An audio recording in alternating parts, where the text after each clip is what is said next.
Khairatabad science college. Vishu और उमे college के सबसे अफलातूनी लड़कों में से थे। जो ना बोला जाए वो सबसे पहले करने पहुंच जाते थे। इसलिए कॉलेज ट्रिप पर हैदराबाद आए स्टूडेंट्स में सबसे ज्यादा मजे भी वही दोनों कर रहे थे। उन्हें कई बार उनके सीनियर्स ने भी डांटा था कि कहीं ये बदमाशी उन्हें भारी ना पड़ जाए। भले ही अभी ये उनके कॉलेज का पहला साल ही था, मगर वो दोनों ही हर चीज एक्सपीरियंस करना चाहते थे। रात को वो दोनों बिना किसी को भी बताए अपने होटल से निकलकर एक वॉक पर चले गए। उन्हीं के होटल के पास एक बहुत बड़ी बिल्डिंग थी जो एक खंडर जैसी लग रही थी। उसके सामने ही एक चाय की छोटी सी दुकान थी।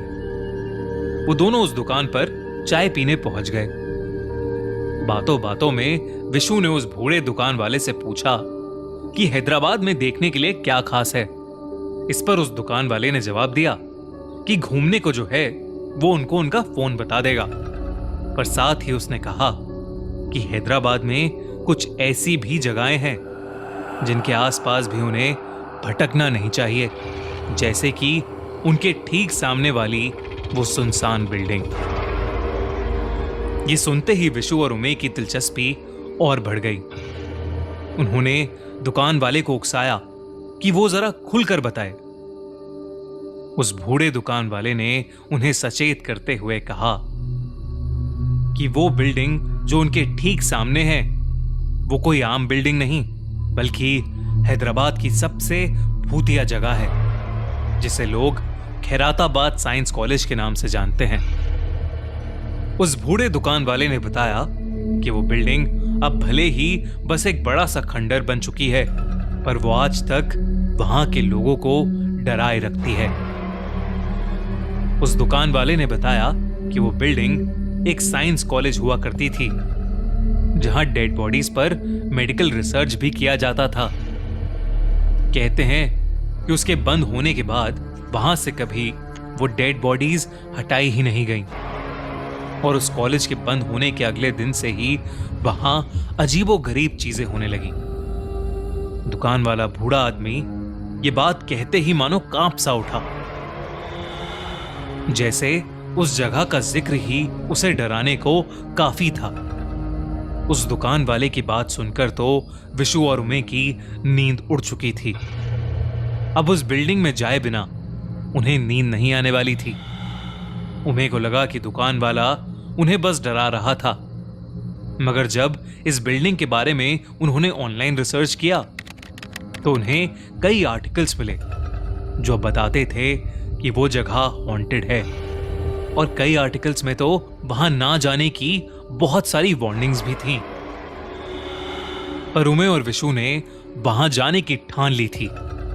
आधी रात के बीच विशु और उमे अकेले ही खैराताबाद साइंस कॉलेज की तरफ चल पड़े। उस पुरानी सी बिल्डिंग को चारों ओर से पेड़ों ने जकड़ रखा था। वहां बिल्कुल अंधेरा था और बस उन्हें चांद की रोशनी से ही आगे बढ़ने का रास्ता दिख रहा था। उमे ने विशु से उसके फोन का कैमरा ऑन रखने को कहा, ताकि वो अगले दिन सुबह सबको दिखा सकें कि वहां कुछ भी नहीं है। लेकिन जैसे ही वो उस बिल्डिंग की तरफ आगे बढ़े, अचानक एक चमगादड़ों का झुंड उनकी आंखों के सामने से गुजरा। विशु थोड़ा घबरा गया, पर उमे अभी भी मस्ती के मूड में ही था। तभी उन्हें पीछे से एक जोर की आवाज आई, ए, कौन है? कौन है वहां? उन्हें दिखा कि उस बिल्डिंग का गार्ड उन्हीं की तरफ दौड़ता हुआ आ रहा है। वो दोनों भी जल्दी से भागकर उस बिल्डिंग के अंदर घुस गए। बिल्डिंग के अंदर घुसते ही उन्हें एक बड़ा सा हॉल दिखा जो धूल मिट्टी से भरा हुआ था। वहां एक बहुत ही गंदी स्मेल थी, जैसे कोई जानवर सालों से मरा पड़ा हो और सड़ रहा हो। पर मकड़ियों के जालों के अलावा अब वहां और कुछ भी नहीं था। अचानक ही उस हॉल में कुछ चटकने की आवाजें आने लगी। उन्हें लगा कि वो गार्ड शायद अंदर आ रहा है, तो वो दोनों फर्स्ट फ्लोर पर भाग गए। ऊपर वाले फ्लोर पर उन्हें चारों तरफ बस बड़े बड़े खाली कमरे दिखाई दे रहे थे, जो शायद एक टाइम पर क्लासेस हुआ करती होंगी। वो आगे बढ़े जा रहे थे कि तभी उन्हें एक रूम से बहुत तेज बदबू आई। उस रूम के अंदर घुसे तो उन्हें लगा कि शायद वो रूम कभी बायो लैब रही होगी, पर अब वो खंडर से ज्यादा और कुछ भी नहीं था। लेकिन उस रूम के कोने में एक खिड़की थी, जिस पर विशु की नजर जाते ही वो सहम उठा। वहां एक लड़की कूदने को तैयार खड़ी थी। विशु उसकी ओर उसे बचाने भागा। उसने उसे चिल्लाकर रोकने की भी कोशिश की, लेकिन विशु ने जैसे ही उस लड़की का हाथ पकड़ा, उसे ऐसा महसूस हुआ जैसे उसने किसी लड़की का नहीं बल्कि कोई बहुत ही कठोर चीज हाथ में पकड़ी हो। और तभी विशु और उमे के देखते देखते ही वो लड़की एक कंकाल में बदल गई।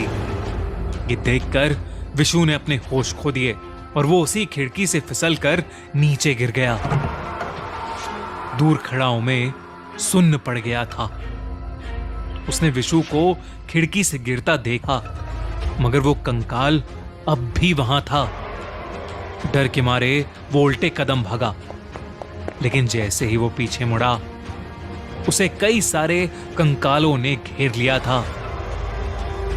वो किसी तरह वहां उस रूम से बाहर भागा और वो सारे कंकाल भी उसके पीछे पीछे आने लगे। तभी उसने देखा कि उस बिल्डिंग का गार्ड नीचे खड़ा है। उसने गार्ड को आवाज लगाई, लेकिन उस गार्ड ने कुछ भी रिएक्ट नहीं किया। उमे गार्ड के पास भागकर पहुंचा। उस गार्ड की पीठ उमे की तरफ थी। उमे ने जैसे ही उसके कंधे पर हाथ रखा, वो गार्ड पीछे मुड़ा और उमे की रूह कांप उठी। उस गार्ड का चेहरा जला पड़ा था और उमे के देखते ही देखते उसका चेहरा गलने लगा और उसके चेहरे की हड्डियां दिखने लगी। उमे ने ऐसा भयानक चेहरा आज तक अपनी जिंदगी में कभी नहीं देखा था। उमे उसे देखते ही चीख पड़ा और वहां से और तेजी से बाहर भागा और बाहर भागते भागते उसी भूतिया बिल्डिंग के सामने गिर पड़ा।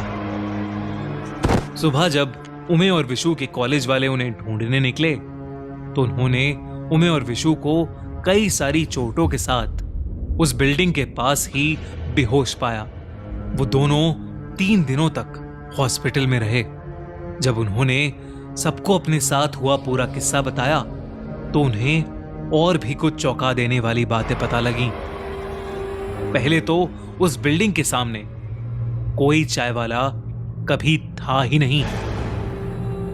वो उस रात जिससे भी मिले वो शायद कभी एग्जिस्ट ही नहीं करता था। दूसरा ये कि खैराताबाद साइंस कॉलेज बंद होते ही जिस सिक्योरिटी गार्ड को वहां की देखभाल के लिए अपॉइंट किया गया था, उसकी लाश जली हुई हालत में कॉलेज के अंदर ही मिली थी। जरूर ही उमे ने उसी गार्ड की आत्मा को वहां देखा था और वो दोनों अकेले नहीं थे जिन्होंने उन कंकालों को देखा था। ऐसे कई और भी लोग हैं जिन्होंने वहां से गुजरते हुए कंकालों को चलते हुए देखा है। विशु और उमे को इस बात पर अब कोई शक नहीं था कि खैराताबाद साइंस कॉलेज हॉन्टेड है और वो शायद अपने साथ हुए इस भयानक एक्सपीरियंस को कभी नहीं भूल पाएंगे। आपको क्या लगता है, खैराताबाद साइंस कॉलेज सच में हॉन्टेड है या नहीं? हमें कमेंट्स में जरूर बताएं।